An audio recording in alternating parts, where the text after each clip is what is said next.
Hello everyone welcome to CS nursing live. आज गोटे बहुत बड़ न्यूज आसी जोटा कि उत्तर प्रदेश नर्सिंग ऑफिसर 2026 जो पदवीटा बहुत वेटिंग थिला। आज तार अंत होती मुझे सर्टकट्रे बुझाइवा चाहूँगी। आज सबुठ बड़ खबर होउची उत्तर Pradesh nursing officer 2026 shirt notification प्रकाश पाई।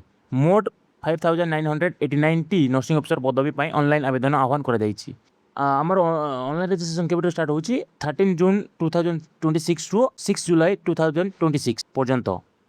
ऑनलाइन एप्लिकेशन सबमिशन 13 जून 2026 टू 13 जुलाई 2026 पर्यंत। ओके एति जानी जानतो यही नियुक्ति ओडिशार समस्त 30 जिला करा जिला अनुजाई और कैटेगरी अनुजाई खाली पदवी विवरणी विस्तृत नोटिफिकेशन प्रकाश पाइब। आपण धैर्य धरने पड़ो। जो मैंने जीएनएम किंबा बीएससी नर्सिंग करछन्ती से माने नोटिफिकेशन को ध्यान रखु एवं प्रस्तुति आरंभ करूँ। बहुत कम समय अच्छी आपण टाइम पाखे।